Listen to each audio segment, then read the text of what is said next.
안녕하세요. 오늘 저희가 함께 살펴볼 자료는 노이슈반시타인 성에 대해 알려주세요. 발췌문인데요. 이걸 바탕으로 아주 흥미로운 이야기를 좀 나눠볼까 합니다. 네, 반갑습니다. 사진만 봐도 정말 감탄이 나오잖아요. 그 독일 바이에른 알프스 자락에 있는 노이슈반시타인 성 말이죠. 아, 그렇죠. 정말 그림 같은 곳이죠.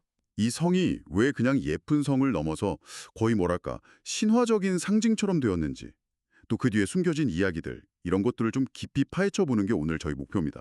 네, 좋습니다. 그 성의 이미지 자체도 강력하지만 그 속에 얽힌 이야기는 더 흥미롭거든요. 맞아요. 흔히 디즈니 성의 모티브라고도 알려져 있잖아요. 동화 속에서 막 튀어나온 것 같은 그런 느낌. 실제로 보면 사진보다 더 비현실적이라는 말도 있더라고요. 네, 맞습니다. 계절마다 다른 매력이 있겠지만 그 모습 자체가 정말 압도적이죠. 근데 이 성의 진짜 매력은 단순히 겉모습에만 있는 건 아니라고 생각해요. 아, 그렇죠. 성을 둘러싼 이야기, 특히 이걸 만든 사람, 바이에른의 왕, 루트비기 2세, 이 인물의 삶과 그 비전을 빼놓고는 이야기할 수가 없죠. 네, 바로 그 인물, 루트빅 2세. 자료의 핵심인데요.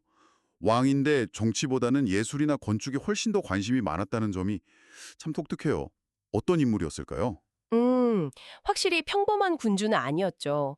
1864년에 꽤 젊은 나이에 왕이 됐는데 현실 정치의 그런 복잡한 문제나 권력 다툼에는 별로 흥미가 없었어요. 아, 오히려 시, 음악, 연극, 특히 그 리하르트 바그너의 오페라 세계나 중세 기사 전설 같은 거에 푹 빠져 있었죠. 바그너요. 네, 현실에서는 좀 이루기 힘든 그런 이상적인 세계, 아름다움이 가득한 세계를 꿈꿨던 인물인 것 같아요. 그렇군요. 그리고 여기서 진짜 중요한 포인트가 하나 있는데요. 바로 이 노이슈반시타인 성 건축 자금.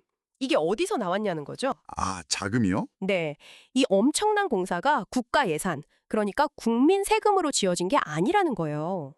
전적으로 루트빅 2세 개인 재산이랑 또 그가 빌린 돈으로 충당됐다는 거죠. 와, 개인 돈이란 빚으로요? 네. 그 말은 즉, 이 성을 그냥 국가의 어떤 상징물 이런 게 아니라 정말 자기 자신만의 세계, 현실에서 좀 벗어날 수 있는 완벽한 개인 은신처로 생각했다는 거죠. 와, 그 정도였군요. 그 열망이 정말 대단했네요. 그렇죠. 정치적인 책임감보다는 자기 꿈 실현이 더 중요했던 거예요. 근데 자료를 보면 좀 안타까운 이야기도 있어요. 1869년에 짓기 시작해서 거의 17년이나 지었는데 1886년에 갑자기 돌아가시면서 완성을 못 봤다고요. 맞아요. 심지어 그 오랜 기간 동안 실제로 성에 머문 건 고작 172일 정도밖에 안 된다고 하고요. 평생의 꿈을 담은 공간인데 너무 짧게 머물렀네요. 바로 그 점이 이성의 이야기를 더 극적으로 만드는 것 같아요. 꿈은 미완으로 끝났고 또 그 삶 자체도 좀 비극적이었잖아요.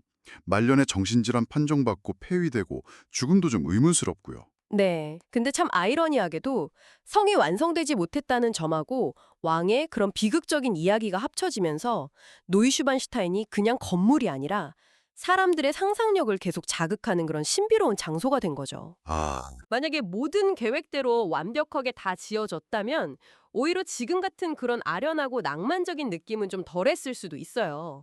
미완성이기 때문에 더 많은 이야기를 담게 된 거죠. 그렇군요.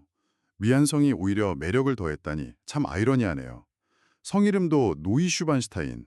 이게 새로운 백조에서 성이라는 뜻이라고 하던데 왜 하필 백조였을까요? 백조. 여기서 이제 루트위기 2세의 또 다른 열정, 바로 작곡가 리하르트 바그너에 대한 그 깊은 숭배가 드러나는 거죠. 아, 바그너. 역시 바그너군요. 네, 바그너 음악에 완전히 매료됐었고 가장 열렬한 후원자였으니까요. 바그너 없이는 루트위기 2세의 건축을 이해하기 어렵다고 할 정도예요. 그 정도인가요? 네, 특히 바그너 오페라 로엔그린에 나오는 그 신비로운 백조 기사 이야기. 여기서 루트위기 2세가 엄청난 영감을 받았어요. 백조는 그에게 뭐랄까 순수함, 구원, 그리고 중세 기사도의 낭만 이런 상징이었던 거죠. 아하. 그래서 성 이름에 백조 시완이 들어간 것뿐만 아니라 성 내부 보면 거의 모든 방 벽화나 장식 주제가 다 바그너 오페라 장면들이에요. 와, 정말요? 네, 로엔그린, 타노이저, 파르시팔 이런 오페라 장면들로 가득 차 있어요. 각 방이 그냥 오페라 무대를 그대로 옮겨놓은 것처럼 아주 정교하고 화려하게 묘사되어 있죠. 와, 그러니까 루트위기 2세에게 이 노이슈반슈타인 성은 그냥 사는 곳이 아니라 자기가 숭배하는 바그너 음악과 중세 전설이 현실이 되는 거대한 무대, 그런 환상의 세계였던 거예요. 바그너 오페라를 위한 거대한 무대라. 정말 스케일이 다르네요. 근데 겉모습은 확실히 딱 보면 중세성 같아요. 자료에도 19세기 네오로마네스크 양식이라고 되어 있던데 이건 좀 어떤 스타일인가요? 네오로마네스크, 말 그대로 새로운 니오로마네스크 양식이라는 건데요. 19세기의 옛날 건축 양식을 다시 살리려는 그런 움직임이 있었거든요. 그중 하나죠. 아, 과거 양식을 다시. 네, 중세 초기 그러니까 11세기, 12세기 요마네스크 건축 특징들 있잖아요. 예를 들면 좀 두껍고 육중한 벽이라던가 둥근 아치 형태 창문이나 문, 높고 작은 창문 같은 거요. 네네. 그런 요소들을 가져와서 19세기의 기술이랑 감성으로 좀 낭만적으로 다시 해석한 스타일이라고 보시면 돼요. 노유슈반스타인 성의 그 뾰족한 탑들이나 아치형 창문, 성체 같은 외관이 딱 그런 특징을 보여주는 거죠. 아하, 그렇군요. 중세풍을 낭만적으로 재해석한 거군요. 그런데 여기서 정말 재미있는 반전이 있잖아요. 자료를 보니까 겉모습은 그렇게 중세 판타지인데 성 내부는 당시 최첨단 기술로 가득 차 있었다는 거. 맞습니다. 바로 그 점이 노이슈반스타인 성의 또 다른 매력 포인트죠. 겉과 속이 완전히 다른 거네요. 그렇죠. 외관은 철저하게 중세 기사의 낭만인데 그 안에서의 생활은 19세기 후반에 가장 발전된 기술로 최대한 편리하게 만들려고 했어요. 예를 들면 어떤 기술들이 있었나요? 예를 들면 성 전체를 데우는 중앙 난방 시스템이 있었고요. 와, 중앙난방. 네.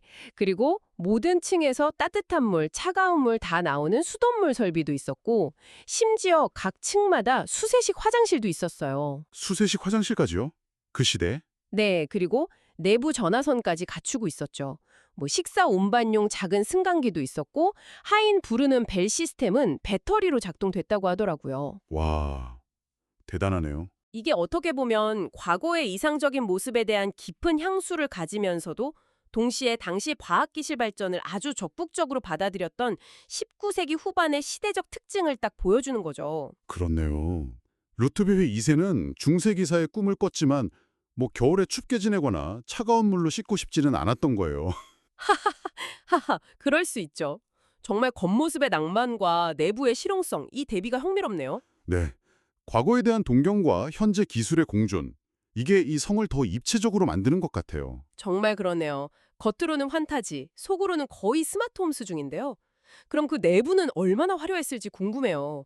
자료에는 바그너 오페라 장면이랑 중세전설 프레스코화로 가득하다고 나와 있거든요. 네, 내부는 정말 상상 이상으로 화려하고 정교합니다. 왕의 침실만 해도 그 후기 고딕 양식의 복잡한 목초 조각으로 가득 차 있고요. 벽에는 트리스탄과 이졸데 이야기가 그려져 있어요. 아, 트리스탄과 이졸데. 네. 그리고 거실은 로엔그린의 백조전설을 주제로 꾸며져 있고요. 그중에서도 가장 압도적인 공간은 아마 가수의 방이랑 왕좌의 방일 거예요. 가수의 방이랑 왕좌의 방이요. 네. 가수의 방은 바르틀브룩트 성의 연회장을 모델로 삼았는데 파르지팔이랑 로엔그린 전설을 주제로 한 아주 거대한 벽화들로 채워져 있어요. 여기서 바그네 음악이 울려 퍼지는 걸 꿈꿨겠죠. 와, 상상만 해도 멋지네요. 그리고 왕좌의 방은 정말 독특해요. 비장틴 양식, 그러니까 동로마 제국의 하기야 소피아 대성당 같은 그런 교회 건축 양식에서 영감을 받아서 디자인됐어요. 비잔틴 양식이요? 성 안에 교회 같은 분위기를 만들었다는 건가요? 그렇죠. 바닥은 전 세계 동식물을 묘사한 200만 개가 넘는 돌 조각으로 만든 정교한 모자이크로 덮여 있고요. 200만 개요? 네. 그리고 벽이랑 기둥은 금색이랑 화려한 색깔의 그림, 인조 대리석으로 장식되어 있고요. 가장 인상적인 건 아마 샹들리에랑 그 푸른색 바탕에 금빛 별들이 반짝이는 거대한 돔 형태 천장일 거예요. 와, 별이 빛나는 천장이라니. 이게 왕의 권력이 신에게서 받은 거다, 이런 신성함을 강조하려는 의도였던 거죠. 루트비흐의 2세는 자기를 그냥 세속 군주가 아니라 신과 연결된 좀 특별한 존재로 생각하고 싶었던 것 같아요. 중세 왕권 신수설 같은 걸 건축으로 표현한 거죠. 아, 그런 깊은 뜻이 있었군요. 근데요, 이렇게 화려하고 신성하게 꾸민 왕좌의 방에 정작 제일 중요한 왕좌는 끝내 놓이지 못했어요. 왕자가 없다고요? 네, 왕자가 놓일 단상은 만들어져 있는데 그가 완성 전에 사망했기 때문에 그 자리는 그냥 영원히 비어있게 된 거죠.